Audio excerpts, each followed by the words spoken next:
سمر كابيزي رابيزي حيلنا للنار فلتت حبوز دستا سحاب سنيت رفتا نخسر النهار سينما سمر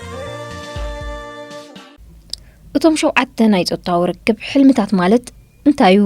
ባዕኪካ ኣብት ትሰአሉ ግዜ ብመጠኑን ተባራቢርካ ኣለኻ ስለምንታይ ግን ኩሉ ሕልምታትካ ንነፍስኻ ከም ቅዲ ተዋሳኢ እቲኻ ብዛዕባ ሃፋ ጾታው ስምዒታት ተሐስብ እዚ ግን ኣበይንኻ ጥራይ ዝረአ ይኮነን ናይ ጾታው ርክብ ሕልምታትና ልሙዳት ኣካል ህይወትናዮም እዞም እንብሎም ዘለና ጾታው ሕልምታት ንኹሉ ሰብ ዘጋጥሙ ኣብ ኩሉ ሰብ ዘለኳ እንትኾነ ኣብ ገለ ሰባት ግን ሓለፋ ብዘለዎ መልክዕ ክኸውን ይኽእል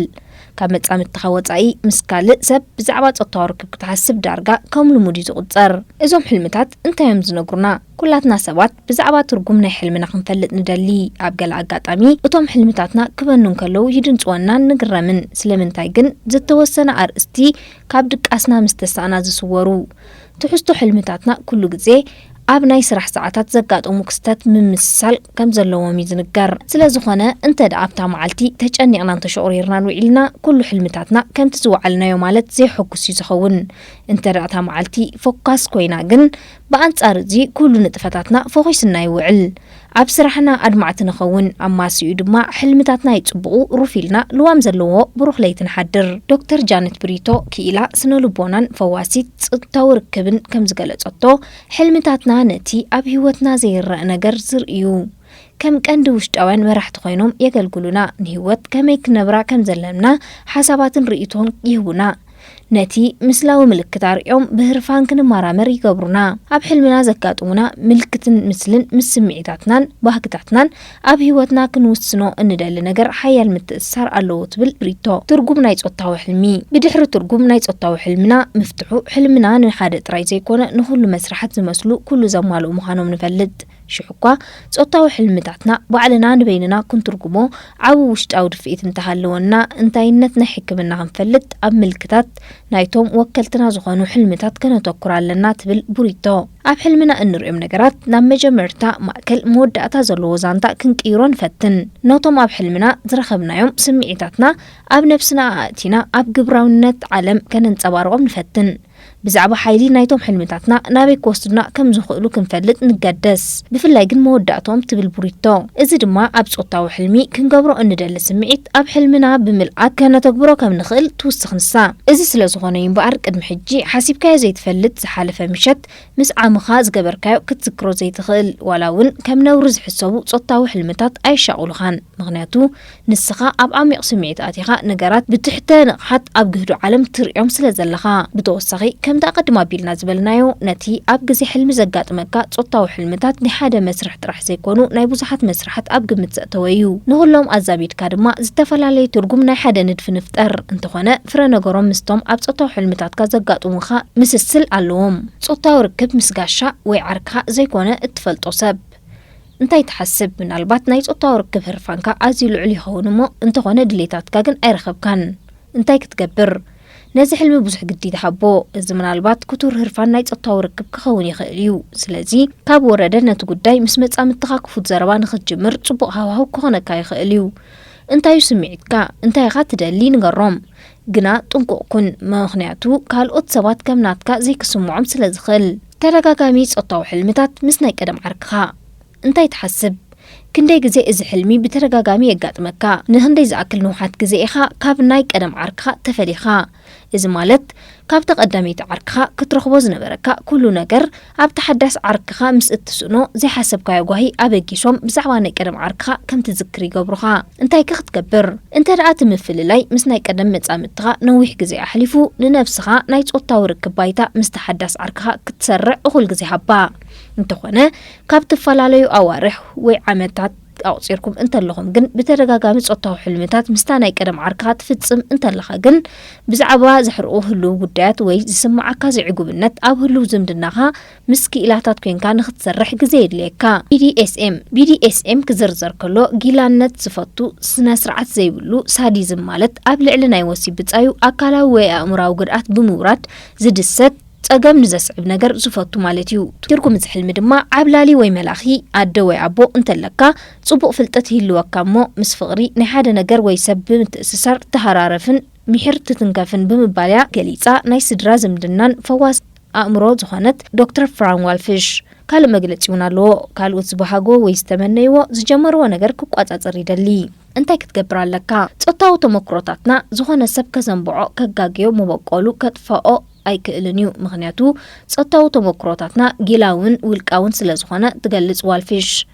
እቲ ሓደ ዓርክ እንተደኣ ጊላነት ዝፈቱ ስነ ስርዓት ዘይብሉ ሳዲዝም ማለት ኣብ ልዕሊ ናይ ወሲብ ብጻዩ ኣካላዊ ወይ ኣእምራዊ ጉድኣት ብምውራድ ዝድሰት እንተኾይኑ በንጻሩ እቲ ካልኣይ ዓርክ ግን ዘይግደስ እንተኾይኑ ዋልፊሽ ከምዚ ትብል ነቲ ዓርክኻ ብልዝብ ዝበለ ቃላት እንታይ ክትከውን ትፍትን ከም ዘለኻ ንገሮ ከም ዓርክኻ ሙሉእ ብምሉእ ከም ዘይዓገብካሉ ኣረጋግጽ ነቲ ዝተገበረልካ ውዕለት መጣን ክትመልስ ድማ ንዓርክኻ ዘሐጉስ ብዓቕምኻ ወፊ ኣፋዊ ግብረ ስጋ ወይ ኦራል ሴክስ እንታይ ትሓስብ ትርጉም ናይ ዝሕልም እዚ ብኣፍ ዝግበር ግብረ ስጋ መፈንፈንን ዘይድልን እዩ ብዝብል ቀጥታውን ሕቡኣውን መልእኽታት ተዓቢ እሞ እንተኾነ ንስኻ ግን ብሕቡእ ትደልዮ እንታይ ክትገብር ኣለካ ዝበዝሑ ሰባት ጸላእቲ ናይ ብኣፍ ዝግበር ግብረ ስጋ እዮም ሽዑ እኳ ገለ ሰባት ፈትዮም ዝቕበልዎ እንትኾኑ ትብል ዋልፊሽ ስለዚ ክፉት ዝኾነ ምብህሃል ኣብ መንጎኻን ኣብ መንጎ ዓርክኻን ክህልወካ ዝበለጸ እዩ ምክንያቱ መጻምትኻ ብምንታይ ጸሊእዎ ክትፈልጥ ብምቹእ ኣገባብ እትፍጽመሉ መንገዲ ሓሰው ክትብልን ስለዝሕግዘካ ጾታዊ ርክብ ምስ ተማሃራይ ወይ መምህር እንታይ ትሓስብ እዞም ሕልምታት እዚኦም ሓበርቲ ባህሪ ናይ ሰባት እዮም ንኣብነት ማራኽን ፈታዊ ነብሱን ኣቦ ይህልወካ እሞ ኣድህቦ ይኻልኣካ ሽዑኡ ናይ ቀትሪ ሕልሚ ብዛዕባ ኩሉ ዝጥርንፎ ስምዒታትን ብሓለፍቱ ፍቱው ናይ ምዃን ባህሪ ሒዘካ እንታይ ክትገብር ኣለካ እንታይ ደኣ ከምዚ ዓይነት ሕልሚ በዓል ስልጣን ንኽትከውን ሓረርታ ኣለካ ዋልፊሽ ወሲኻ ብመን ክትፍትኖ ከም ትደሊ ግዜ ሂብካ ምሕሳብ ከድልየካ እዩ ትብል ኣብቲ ምስ ትክፈወካ ትደሊ ዘለኻ ሰብ ዘለካ ዝምድና ብምምርካስ ባእሲ ይሃለኹም ኣይሃለኹም ብዘየገድስ ምናልባት ዝምድናኹም ወይ ክድምስሱ ደሊኹም ትኾኑ ወይ ምስ በዓል ሞያ ብዛዕባ ስምዒታትካ ክትዘራረብ ደሊኻ ትኸውን ስለዚ ነዚኦም ብዝግባእ ኣጽኒዕካ ዝምድናኻ ከተመሓይሽ ትኽእል ንሳት ውስኽ ጾታዊ ርክብ ኣብ መሐንበሲ ባስካ እንታይ ትሓስብ ሰባት ጉዙእ ነገር ሪኦም ጾታዊ ስምዒቶም ክበራበር ክለዓዓል እንከሎ ዘይንብር ተርእዮ ኣይኮነን ንኣብነት ቅርጽ ናይ መንጀር በባስካ ምናልባት ናይ ወዲ ተባዕታይ ይመስሎ ስለዝመስል ጥራይ ነፍሱ ዝተወቀረ ወይ ዝተቐርጸ ምስሊ ናይ ሰብ ሪኦም ጾታዊ ስምዒቶም ክለዓዓል ይኽእል መብዛሕትኦም ሰባት ነቲ ዝቐረጽዎ ምስሊ ኣብ ሓንጎሎም ይሕዝዎ እሞ ጸኒሖም ፈጠራዊ ሓሳባዊ ጾታዊ ርክብ ምስ ጉዙእ ነገር ከም ዝገብሩ ሓሲቦም ግብሪ ሕቡእ ይገብሩ ትገልጽ ዋልፊሽ እንታይ ክትገብር ኣለካ እዚ ዘይልሙድ ጉጉይ ዘይንቡር ተግባር ክኸውን ኣይክእልን ክሳብ ኣብቲ መስርሕ ነብስኻ ወይ ሰባት ዘይጎዳእካ ዋልፊሽ ቀጽሎ ትብል ጽዩፍ ዘረባ ዘለዎም ጾታዊ ሕልምታት እንታይ ትሓስብ እዚ ሕልሚ እዚ ትብል ዋልፊሽ ቁኑዕ ዘይዛረብ ሓፋር ሰብ ምስ ናይ ገዛእ ርእሱ ቆርበት እዩ ዝፈኽሶ እዞም ሰባት ብናቶም ትሑት ውነዮም ዝምእዘዙ ብናይ በይኖም ፍርድን ኣቓልቦን ይኸዱ ሰባት ብዛዕባኦም እንታይ ይብሉ ኣይእትዎምን እንታይ ክትገብር ኣለካ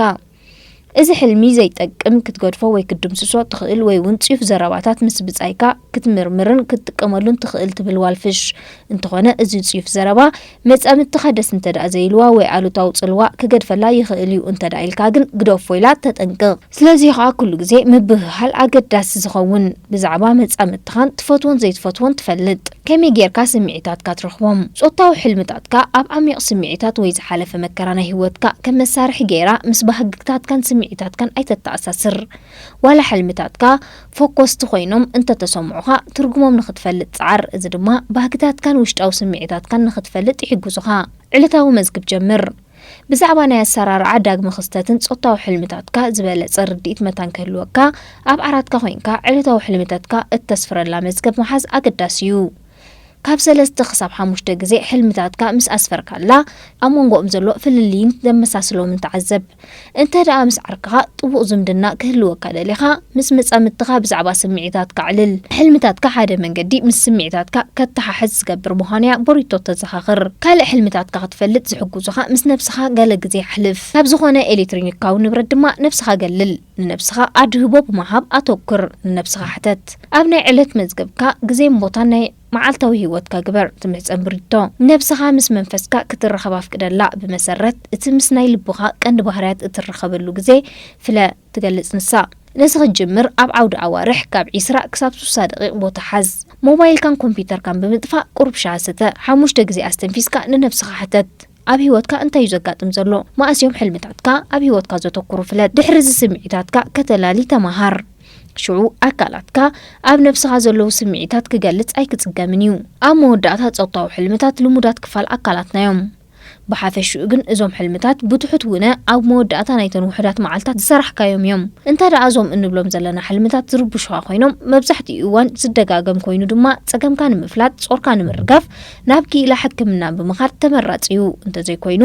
ዓሚቕ ኣስተንፍስ ጾታው ስምዒትካ እንታይ ዝሓቆፉ ምዃኖም ሕሳብ ነዚኦም ሒስካ ድማ ብዛዕባ ነፍስኻ ክትፈልጥ ተማሃር እምበኣርከስ ዝኸበርኩም ተኸታተልትና ንሎም ዝበልናዮም ትሕዝቶ እዚ ዝሰማዕኩም ወይ ነይሩ በዚ መደብ ዓጊብኩም ክትኮኑ እናተመነና ኣብ ቀጻሊ በኻልእን ሓድሽ እንትሕዝቶ ክሳብ ንመጸኩም ጸጽቡኡ ንምንየልኩም ሰሰናዩ ንዓኹም